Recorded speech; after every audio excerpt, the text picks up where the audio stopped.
অল্প অল্প করে জমিয়েই একদিন বড় কিছু হবে। জমানো টাকা অনেক সময় অনেক বিপদে কাজে আসে। মেহমানদারি করলাম। জীবনে ভালো থাকতে গেলে আবেগ কমাতে শেখো। সবার মন রেখে চলার চেষ্টা করো। অল্পতে কাউকে বিশ্বাস করো না। অল্পতেই ভেঙে পড়ো না। নিজেকে শক্ত করতে শেখো। হারানোর ভয় কেটে গেছে, কারণ যেটুকু ভাগ্যে আছে সেটুকু কোনোদিন হারিয়ে যাবে না। তো welcome back to my channel. আসসালামু আলাইকুম। তোমরা সবাই কেমন আছো? আমি আশা করি তোমরা সবাই খুব খুব ভালো আছো। আলহামদুলিল্লাহ আমিও ভালো আছি এবং আমার পরিবার পরিজনদের নিয়ে আলহামদুলিল্লাহ আমি ভালো আছি এবং বিন্দাস আছি। তো আমার প্রাণপ্রিয় কলিজা আপু ভাইয়ারা, তোমরা সবাই কেমন আছো? আমি আশা করি তোমরা সকলেই ভালো আছো। তো বরাবরের মতো আজকেও ব্লগটা শুরু করে দিলাম। আজকে বাজে একেবারে সকাল 6টা। তো আমি আমার ব্লগটা সকাল থেকেই শুরু করলাম। তো তোমাদের একটা কথা আমি বলছি, অল্প অল্প করে জমিয়ে একদিন বড় কিছু হবে। জমানো টাকা অনেক সময় অনেক বিপদে কাজে আসে। তো কিভাবে মানি সেভ করব সেই ব্লগ। টাকা জমাতে জমাতে একদিন লাখপতি হব ইনশাআল্লাহ। অনেকে জিজ্ঞেস করে, আপু এত টাকা জমিয়ে কি করবে? তো তাদের ক্ষেত্রে আমি বলি, জীবনে বেঁচে থাকতে গেলে টাকার ভূমিকা অনেক। বাচ্চা যখন ছোট থাকে তখন থেকেই যদি আমরা টাকা জমিয়ে রাখি না, তাহলে কিন্তু বাচ্চা যখন ছেলেমেয়ে যখন বড় হবে না, তখন সেই টাকাগুলো মোটা অঙ্কে ব্যাংক ব্যালেন্স যদি থাকে সেখান থেকে বার করলে অনেক হয়।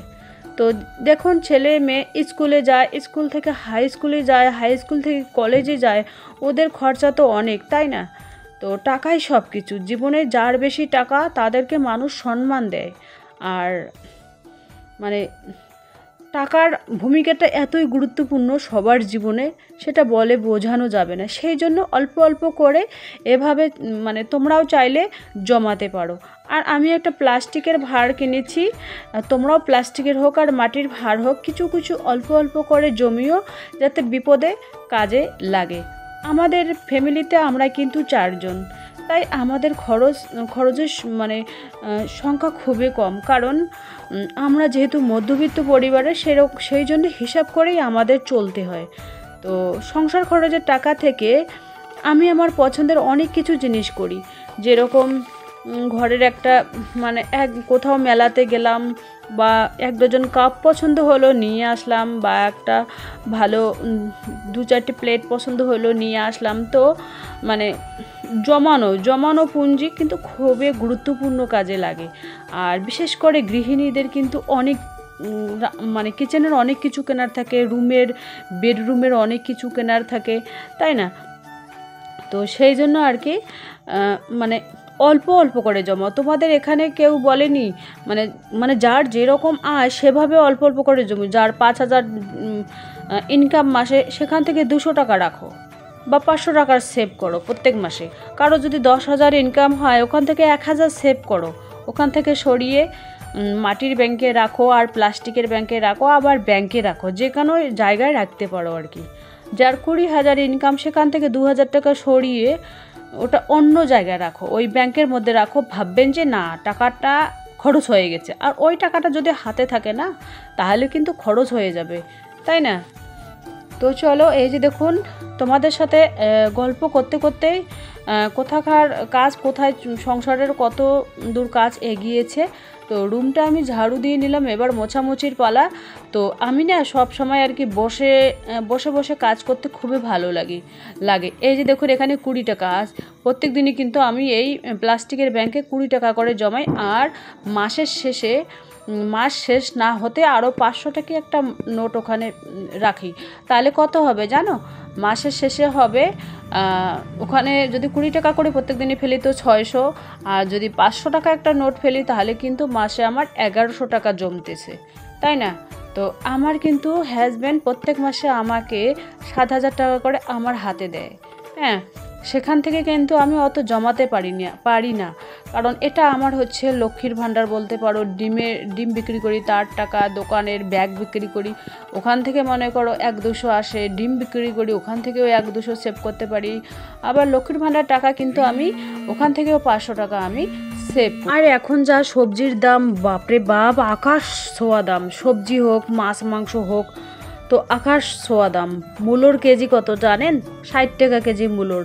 পেঁয়াজের কেজি 60 টাকা, আলুর কেজি 40 টাকা। খাবেই বা কি মানুষ? সেই জন্য না, সবজির থেকে আমার মনে হয় মাছ মাংসই ঠিক আছে খাওয়া। তো সেই জন্য আর কি হিসাব করে চলতে হয়। 7,000 টাকায় না সংসার কিন্তু চলে না।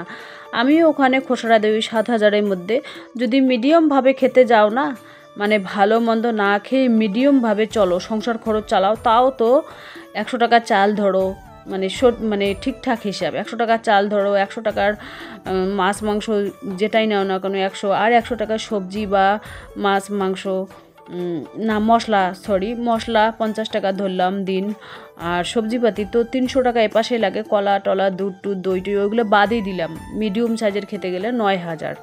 আর যদি ভালো মতো খেতে যাও তাহলে দিন 400-500 টাকা একটা সংসারে লাগে। আর আমরা তো জানোই, আমরা গ্রামের থেকে একটু দূরে আছি, কিন্তু গ্রামের সব কিছু আমার মায়ে দিয়ে যায়। কিন্তু এখন তো গ্রামের সেই শাকসবজি আসতেছে না, যখন আসবে তখন হয়তো একটু সেভ হবে। এছাড়া আমার হাজব্যান্ড যে আমাকে 7,000 টাকা দেয়, সেই 7,000 টাকা আগে দিয়েছিল, আগে 5-7 বছর আগে দিয়েছিল, যখন আলুর কেজি 10 টাকা ছিল, বা পেঁয়াজের কেজি হ্যাঁ, আলুর কেজি 10 টাকা ছিল, পেঁয়াজের কেজি ছিল মনে করো 30 টাকা 40 টাকা, পেঁয়াজের পোয়া ছিল 10 টাকা, এরকম হবে। সেই সময় কিন্তু আমার হাজব্যান্ড আমাকে 7,000 করে দিয়েছিল। তো আমার হাজব্যান্ড জানে না যে তখনকার আর এখনকার মধ্যে অনেক ডিফারেন্ট, মানে 2-3 গুণ বেড়েছে। 2 গুণ বেড়েছে, আগে 1 গুণ, এখন 2 গুণ, 3 গুণ বেড়েছে। তো এইভাবে 7,000 টাকায় না পুরো মাস চালা আমার পক্ষে খুবই কষ্টকর। তবুও আমি অনেক কষ্টে আর কি ম্যানেজ করতেছি সেই সংসারটা। যেহেতু হাজব্যান্ডের বর্তমান কাজ বন্ধ হয়ে আছে, সেই জন্য একটু তো স্যাটিসফাইড করতেই হবে, তাই না? সেই জন্য আর কি আমি একটু ম্যানেজ করি আর কি, একটু বুদ্ধি খাটিয়ে ম্যানেজ করি। তো এই যে দেখুন, আমি রান্না বান্না খাওয়া কমপ্লিট করে মুরগিদের খাবার আনতে চললাম। তো আসার পথে আর কি ওই ব্যাগ ভর্তি সবজিও নিয়ে এসেছি। তো গুড ইভিনিং, এখন হচ্ছে সন্ধ্যা 7টা। তো মেহমান এসেছে বাসায়, মেহমানদারি তো করতে হবে, তাই না? আর খরিদ্দারও এসেছে, ওই নাইটি নিয়ে গিয়েছিল সেই মহিলাটা, ভদ্র মহিলাটা আজকেও এসেছে নাইটি নিতে। তো এপাশে আমি আবার চা করতেছি, মুড়ি দিয়ে দেব। আর বিস্কুটের গুঁড়াও আছে একটা, ওই ইয়েও আছে, কি যেন গোলা রুটিও আছে। ওগুলো তো ওরা খাবে না, ওই জন্য মুড়ি দিয়েই চা দেবো।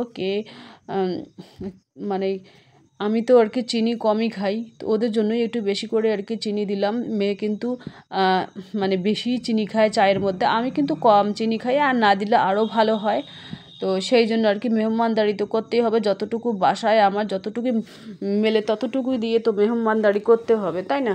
সেই জন্য আর কি এই দেখুন, এখানে মুড়ি নিয়েছি, আর একটা আমার জন্য কাঁচা লঙ্কা দিয়েছি ওখানে, আর নুন দিয়েছি, অল্প হালকা চিনি দিয়েছি। আর একটা প্লেটে মুড়ি মাখবো, ওখানে তেল বেশি করে চিনি দিয়ে মাখবো, মেখে দেবো খেতে।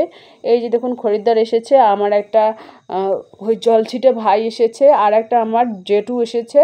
তো তাদেরকে চা বানিয়ে দিলাম, এক ঝলক তোমাদের দেখিয়ে দিলাম আর কি।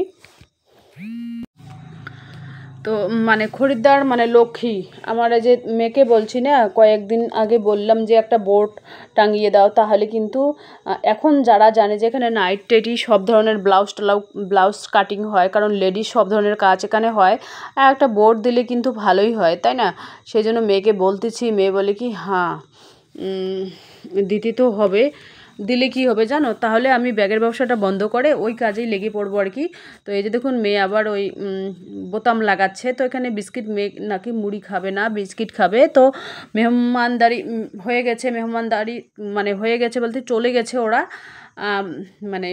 আর আমরাও এখানে চা করতেছি, এখন মেয়ে আর আমি চা খাবো দুজনে বসে। আর আমার তো বড় কাপের 1 কাপ চা না হলে ঠিক জমে না, ছোট কাপের চা তাড়াতাড়ি ফুরিয়ে যায়, আমার ঠিক জমে না।